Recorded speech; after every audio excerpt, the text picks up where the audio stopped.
Assalamualaikum warahmatullahi wabarakatuh. Salam, Om Swastiastu, Namo Buddhaya, Salam Kebajikan.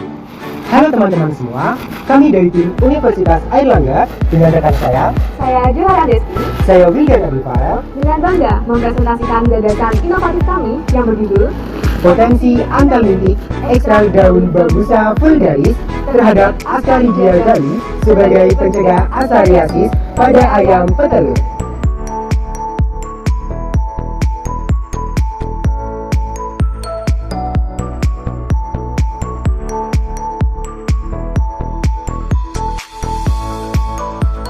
Dari bambu menjadi obat? Wah, pasti penasaran kan? Yuk simak selengkapnya. peningkatan jumlah penduduk di Indonesia selaras dengan peningkatan kesadaran masyarakat akan gizi baik.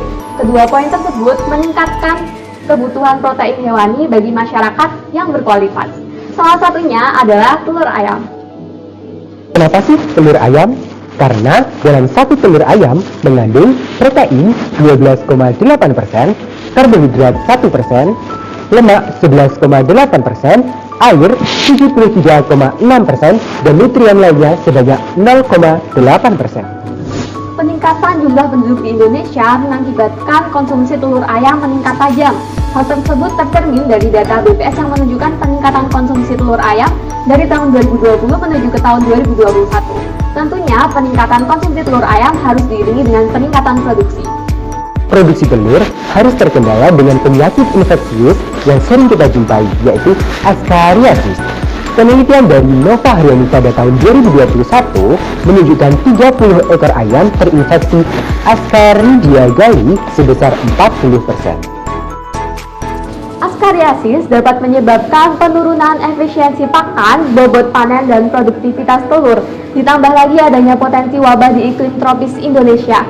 Oleh karena itu, diperlukan suatu metode yang tepat untuk mengurangi kasus Ascariasis. Sebelum menentukan metode, kita harus memilih potensi tanaman obat.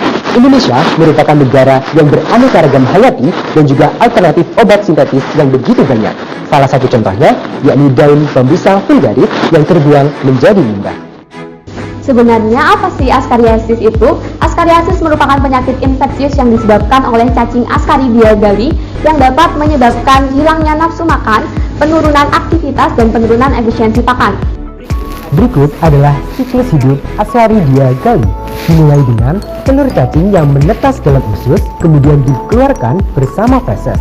Kemudian larva infektif ditelan kembali oleh ayam dan menuju ke usus halus.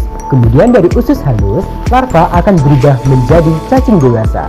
Begitupun seterusnya. Selain itu, cacing Ascaridia galli juga dapat bermigrasi ke oviduct sehingga dapat mengakibatkan penurunan kualitas dan produktivitas telur.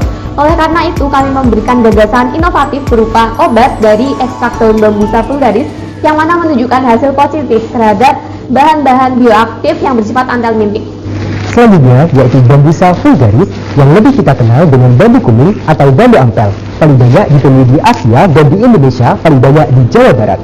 Dalam Bambusa vulgaris terdapat banyak bahan aktif di mana senyawa tersebut terbukti memiliki efek aktivitas antalmintik.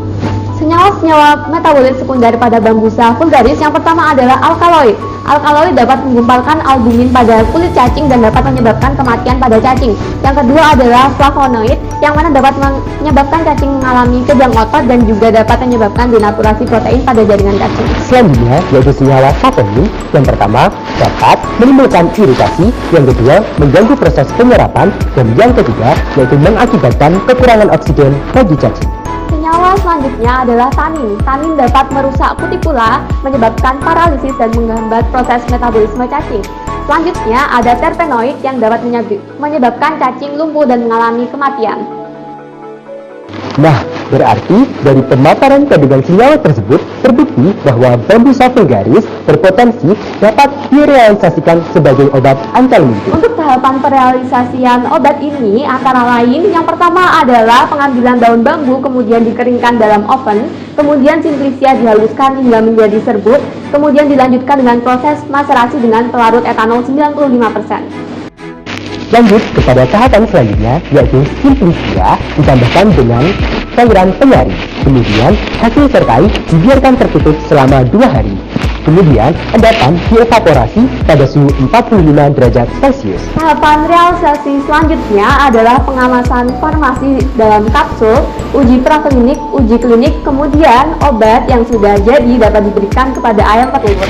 Dari pemaparan kami, dapat disimpulkan beberapa poin. Yang pertama, yaitu peningkatan angka konsumsi telur di Indonesia disertai dengan kestabilan produktivitas. Yang kedua, yaitu askariasis perlu ditekan kasusnya dengan pembuatan obat inovatif. Selain itu, untuk merealisasikan gagasan ini diperlukan sinergitas dari berbagai pihak. Apabila gagasan ini telah terrealisasikan, diharapkan dapat menjadi langkah strategis untuk menekan angka kasus askariasis. Demikianlah presentasi gagasan dari kami. Atas kurang lebihnya kami mohon maaf sebesar-besarnya. Wassalamualaikum warahmatullahi wabarakatuh.